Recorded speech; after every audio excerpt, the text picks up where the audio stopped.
ఓం గం గణపతయే నమః. నమః శంభవే చ మయో భవే చ నమః శంకరాయ చ మయస్కరాయ చ నమః శివాయ చ శివతరాయ చ. ఓం నమః శివాయ.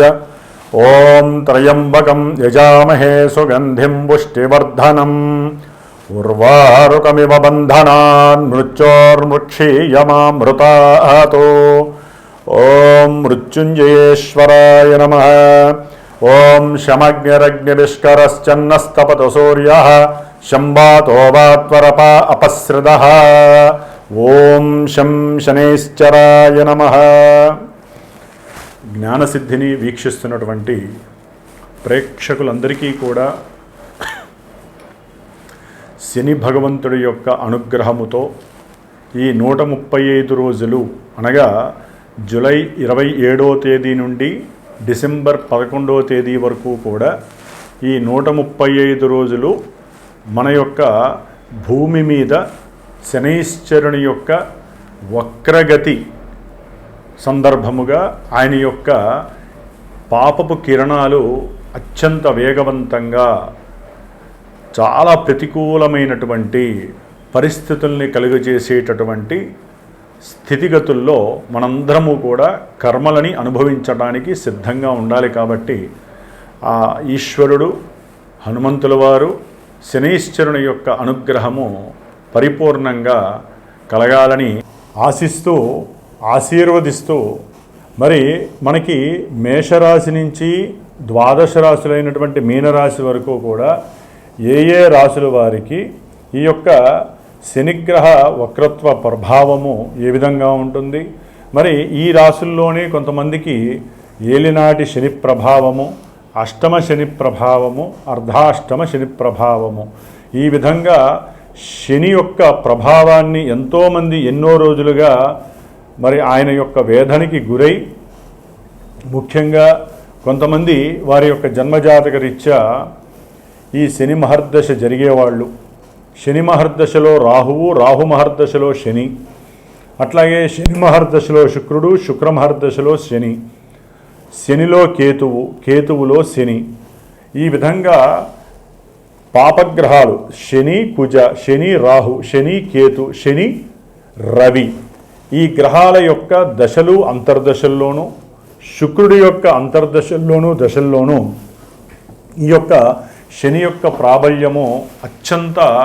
మరి ఘోరాతి ఘోరమైనటువంటి ఎన్నో భావాలని ఆయన యొక్క కండిషన్లోకి తీసుకొని నానా రకాలైనటువంటి ఆటంకాలు, ఇబ్బందులు, ప్రతిబంధకాలు, సమస్యలు, తట్టుకోలేనటువంటి మానసికమైనటువంటి విచార దోషాలను కలుగజేసేటటువంటి శని భగవానుడు మరి పాపగ్రహమై, ఒక గ్రహము ఎప్పుడైతే పాపగ్రహమై వక్రిస్తుందో అది ఇంకా పాపత్వాన్ని ఇస్తుందని మన యొక్క శాస్త్రము తెలియజేస్తోంది. అయితే ఇక్కడ ఒక చిన్న విషయాన్ని గ్రహించాలి. మనకి జన్మరాశి అనేటటువంటిది మానసిక ప్రభావాన్ని మాత్రమే కలిగి ఉంటుంది, కలుగజేస్తుంది. కానీ జన్మజాతకము అనేటటువంటిది మనం పుట్టినటువంటి ప్రదేశం ప్రకారం, మనం పుట్టిన సమయం ప్రకారం, తేదీ ప్రకారము ఒక లగ్నము ఆచ్ఛాదనై, ఆ లగ్నం నుంచి ఈ శని భగవానుడు 1వ స్థానమా, 2, 3, 4, 5, 6, 7, 8, 9, 10, 11, 12 ఈ ఏ భావాలకి ఆయన ఆధిపత్యం కలిగి ఉన్నాడు, శుభగ్రహ భావాలకి అశుభగ్రహ భావాలకి ఆధిపత్యం పట్టి ఉన్నాడా, దీన్ని కూడా లెక్కలోకి వేసుకుంటూ మరి ఆ లగ్నం నుంచి ఈ శని యొక్క సిచ్యువేషన్స్ ఏమిటి, ఏ భావాల్ని ఆయన ఆధారపడి ఉన్నాడో గోచారంలో ఆ భావాలకి తగ్గట్టుగా మానసిక విచార దోషాలని కలుగజేస్తాడు ఈ శని భగవానుడు. మరి ఈ యొక్క కలియుగంలో శని బాధల నుంచి ముఖ్యంగా ఈ వక్రించిన పాపగ్రహమైనటువంటి పాపత్వాన్ని ప్రసాదించేటటువంటి మరి కలికి అత్యంత దగ్గరగా సహకరిస్తూ ఉండేటటువంటి ఈ యొక్క శని యొక్క బాధల నుంచి తప్పించుకోవడానికి ఒక చిన్న శ్లోకాన్ని చెప్తాను. కర్కోటకస్య నారస్య దమయంత్యా నలస్య చ ఋతుపర్ణస్య రాజర్షే కీర్తనం కలినాశనం.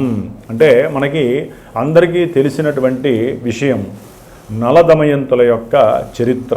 దీంట్లో నలుడు మహారాజు చక్రవర్తి అయి ఉండి కూడా ఎంతో ఘోరమైనటువంటి కష్ట నష్టాలను అనుభవించటంలో శని యొక్క పాత్ర, ఏలినాడి శని పాత్ర మనం చదువుకోవాల్సిందే. కాబట్టి నలదమయంతుల యొక్క చరిత్ర చదివినా కూడా ఈ యొక్క సిచ్యువేషన్లో వారికి ఉన్నటువంటి శని దోషాలు తొలగిపోవటానికి అవకాశాలు ఎక్కువగా ఉంటాయి. కాబట్టి మరి ముఖ్యంగా ఈ యొక్క శని మహర్దశల్లో ఈ యొక్క శని దాదాపుగా మనకి ఈ జూలై 27వ తేదీ నుండి డిసెంబర్ 11 వరకు కూడా రేవతి నక్షత్రంలో 3వ పాదంలో వక్రించినటువంటి శని దాదాపుగా అక్టోబర్ 8వ తేదీ వరకు కూడా అదే నక్షత్రంలో వక్రించి వెనక్కి వస్తూ ఉంటాడు.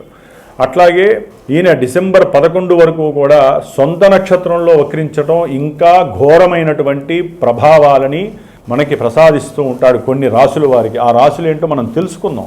అయితే ఈ వక్రత్వంలో ఈ గ్రహము చాలా వరకు తన యొక్క కిరణాలని ముందు ఇవ్వాల్సినటువంటి, అంటే ఇప్పుడు మీనరాశిలో జలరాశిలో రేవతి నక్షత్రంలో 3వ పాదంలో ఉన్నటువంటి ఈ శని భగవంతుడు తన యొక్క దృష్టిని, 3వ దృష్టిని వృషభ రాశి మరియు మిథున రాశి ఈ 2 రాశుల మీద ప్రభావితం చూపిస్తూ ఇప్పుడు ఆయన వక్రించిన తర్వాత కొంచెము నక్షత్రాలు, అంటే రోహిణీ నక్షత్రము, మృగశిర నక్షత్రం, ఈ 2 నక్షత్రాల మీద అధికంగా తన యొక్క శక్తిని ప్రసాదిస్తాడు. అట్లాగే తన యొక్క సప్తమ దృష్టి ఇప్పటి వరకు కూడా కన్యారాశి మీద, కన్యారాశిలో ఉన్నటువంటి ఉత్తర ఫల్గుని నక్షత్రము, హస్తా నక్షత్రం మీద ఉండేది. అట్లాగే చిత్తా నక్షత్రం మీద ఉండేది. ఇప్పుడు ఆయన వక్రించినప్పుడు ఎక్కువ శాతము రోహిణీ నక్షత్రము, హస్తా నక్షత్రము, ఉత్తర ఫల్గుని నక్షత్రం మీద ఆయన యొక్క ప్రభావం చూపిస్తాడు. అట్లాగే శని భగవానుడు మీనరాశిలో ఉండి తన యొక్క దశమ దృష్టిని మీనరాశి మీద ప్రభావితం చూపిస్తూ దాదాపుగా పూర్వాషాఢ నక్షత్రము, ఉత్తరాషాఢ నక్షత్రము ఈ యొక్క నక్షత్రాల మీద తన యొక్క ప్రభావాన్ని అధికంగా చూపిస్తూ ఎన్నో అనారోగ్యాలని, అనుకున్న పనులలో వాయిదాలని, అసలు అనుకున్నది జరిగింది అనుకుంటే మహదానందంగా భావించే పరిస్థితులను కలుగజేస్తూ ఈయన ముఖ్యంగా ఆర్థిక విషయాల మీద, అనారోగ్యానికి సంబంధించిన విషయాల మీద, అనుకున్న పనుల్లో ఆటంకాలు కలుగజేయటం, ఆలస్యాలు, అది వివాహమైనా విద్యపరంగా ఎన్నో ఆటంకాలు, ఉన్నత విద్యలు లేకుండా చేయటం, విదేశాల్లో ఉన్నటువంటి వాళ్ళని ఇబ్బందులు పెట్టడము, ఉద్యోగాదుల్లో ప్రమోషన్లు వస్తాయనుకుంటే అది కాస్త ఉన్న ఉద్యోగం తొలగిపోవటం, ఇలాంటి ఎన్నో రకాలైనటువంటి ప్రతికూల పరిస్థితుల్ని ఇవ్వటంలో శని భగవానుడు మహాదిట్ట. మరి ఈ యొక్క వక్రించిన శని ఫలితాలు ఈ యొక్క జన్మరాశులకి, అంటే మేషం నుంచి మీనరాశి వారికి ఏ విధంగా ఉంటాయో తెలుసుకుంటూ, ఎవరికైనా సరే జన్మజాతకంలో లగ్నాతు ఈ యొక్క శని ఎవరనేది తెలుసుకునే ప్రయత్నాన్ని చేయండి. అసలు ఏ దశలు జరుగుతున్నాయో తెలుసుకోవడానికి ప్రయత్నం చేయండి. ఈ యొక్క ఫలితాలు విని ఎవరూ బాధపడక్కర్లేదు, అట్లా అని సంతోషపడకూడదు. జన్మజాతకరీత్యా మాత్రమే దశలు, అంతర్దశలు మనల్ని యాక్టివేట్ చేస్తూ ఉంటాయి. కాబట్టి కొంతవరకు ఈ శనిచ్చే ఫలితాలు ఏ ఏ రాశుల వారికి ఏ విధంగా ఉంటాయో తెలుసుకుందాం. ఓం శం శనైశ్చరాయ నమః. ఓం శం శనైశ్చరాయ నమః.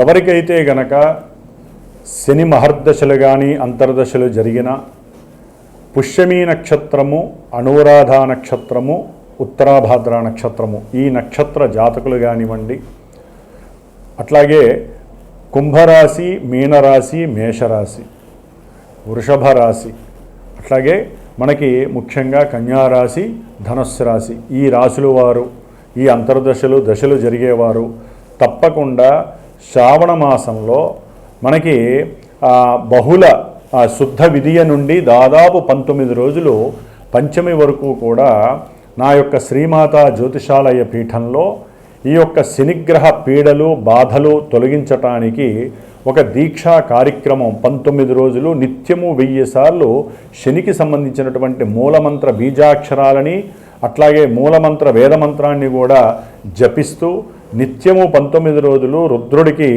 శనిగ్రహ పాశుపత రుద్రాభిషేకాన్ని ఆచరిస్తూ ఎవరైతే ఈ యొక్క శని బాధలు అనుభవిస్తున్నారో, ఇప్పుడు చెప్పబోయేటటువంటి కొన్ని రాశుల వారికి ఏ విధమైనటువంటి సమస్యలు అయితే కలుగుతున్నాయో ఆర్థికంగా, విద్యపరంగా, కళ్యాణపరంగా, అట్లాగే ఉద్యోగపరంగా, వ్యాపార రీత్యా, సంతానపరంగా ఆలస్యాలు కానీ ఆటంకాలు కానీ జరుగుతున్నాయో వారు గనక నా యొక్క పీఠానికి ఫోన్ చేసి సంప్రదిస్తే గనక విశేషముగా ఈ 19 రోజుల్లో నేను చేసేటటువంటి ఈ యొక్క జపాన్ని, విశేషమైనటువంటి పాశుపత రుద్ర అభిషేకాన్ని, ముఖ్యంగా ఎవరైతే ఈ యొక్క కార్యక్రమంలో తమ యొక్క గోత్రనామాదులు ఇచ్చి పాల్గొంటారో వారికి శనిగ్రహ రక్షా కవచాన్ని విశేషంగా ప్రసాదించి ఈ 19 రోజుల్లో ఒకరోజు మందపల్లి స్వామివారి యొక్క దివ్యక్షేత్రంలో ఆ స్వామివారి దగ్గర ఆ యొక్క రక్షా కవచాల్ని చక్కగా స్వామివారికి అభిషేకంలో ఉంచి విశేషముగా వీలుంటే అక్కడ హోమాన్ని ఆచరించి ఆ యొక్క ప్రసాదాన్ని మీకు చేరవేసేటటువంటి బాధ్యతని స్వీకరిస్తున్నాను. కాబట్టి దీనివలన విశేషమైనటువంటి శనిగ్రహ అనుగ్రహం కలిగి ఎంతటి కార్యాన్నైనా సరే జయించేటటువంటి పరిస్థితి కలుగుతుంది. ఎటువంటి మృత్యువునైనా సరే మనం తప్పించుకునేటటువంటి పరిహారము మనకి ఈ యొక్క రక్ష ద్వారా మనకి లభిస్తుందని ఆశిస్తూ ఆశీర్వదిస్తూ మరి మేషరాశి వారి గురించి, మీనరాశి వారి గురించి కూడా ఈ మధ్యలో ఉన్న రాశుల గురించి మనం ఇప్పుడు చర్చించుకుందాం.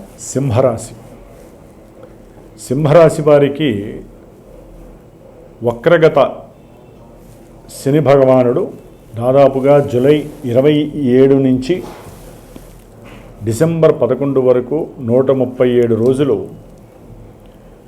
ఎన్నో రకాలైనటువంటి అష్టకష్టాలని, ఇబ్బందుల్ని పెట్టడానికి సిద్ధంగా ఉంటాడు. ఆల్రెడీ సింహరాశి వారికి షష్టాధిపతి అంటే సేవకా స్థానాధిపతి, అలాగే రుణాలకి అధిపతి, శత్రువుల్ని అధికం చేసేటటువంటి వాడు, ముఖ్యంగా రోగాన్ని వృద్ధి చేసేటటువంటి స్థానాధిపతి ఈ శని భగవానుడు. మహాపాపి అన్నమాట. ఈ యొక్క సింహరాశి వారికి శని భగవానుడు మహాపాపి.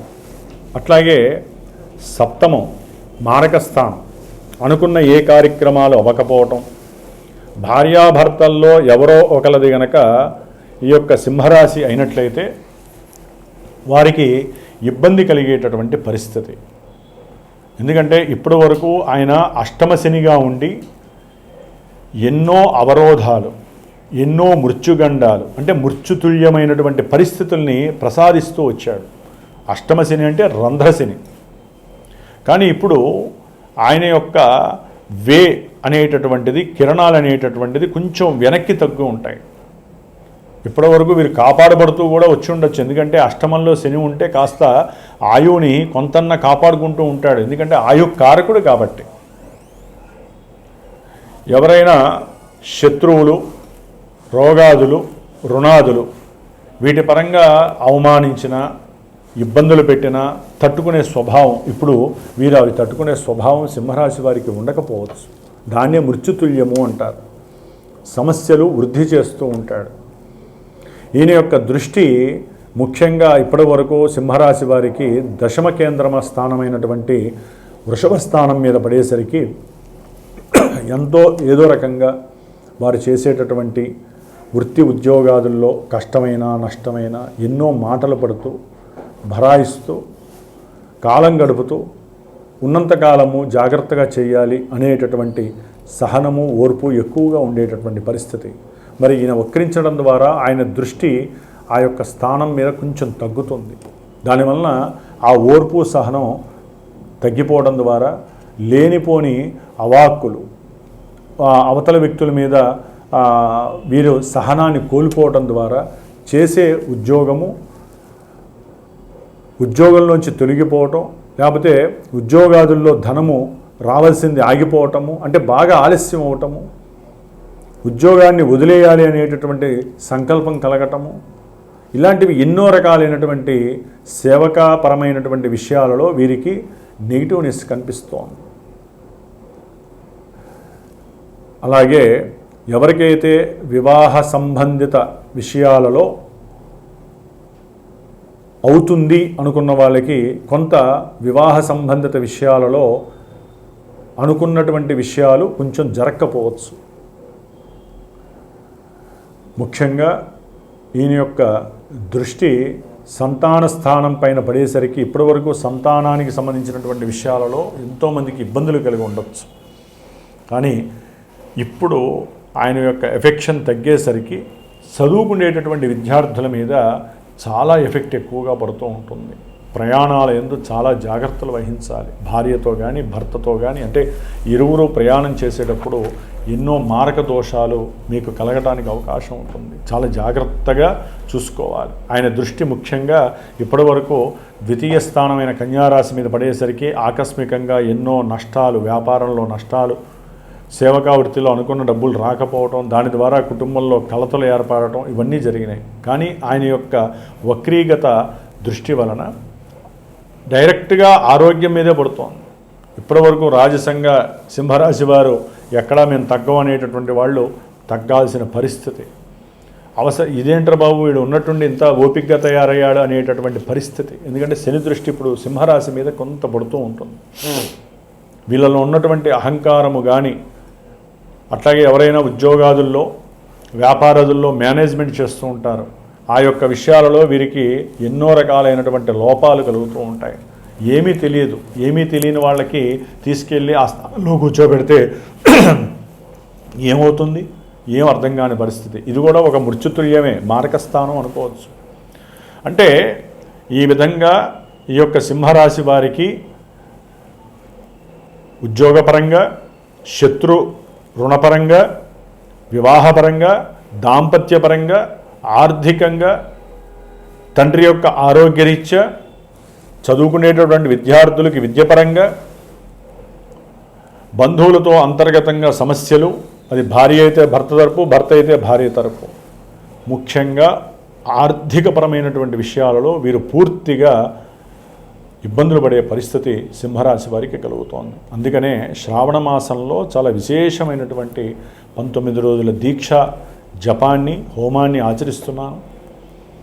కాబట్టి ఎవరైనా సరే వారి యొక్క జన్మజాతకంలో వారికి నడుస్తున్న దశలు, అంతర్దశలు అనుకూలించలేదనుకోండి, ఇది ఇంకా ఎఫెక్టివ్గా ఉంటుంది. కాబట్టి ఈ సమయంలోనే ఇది శాస్త్రం చెబుతోంది, శ్రావణ మాసంలో ఈ విధంగా చేసుకుంటే చాలా ఉత్తమం అని. కాబట్టి మీరేం ఆచరించాలి, నేను ఆచరిస్తూ తర్వాత చివరిలో ఈ హోమము, ఈ 19 రోజుల పూజా దీక్ష అయిపోగానే మీకు ఏ ప్రసాదం ఇవ్వాలి, ఇవన్నీ కూడా నేను తెలియజేస్తాను.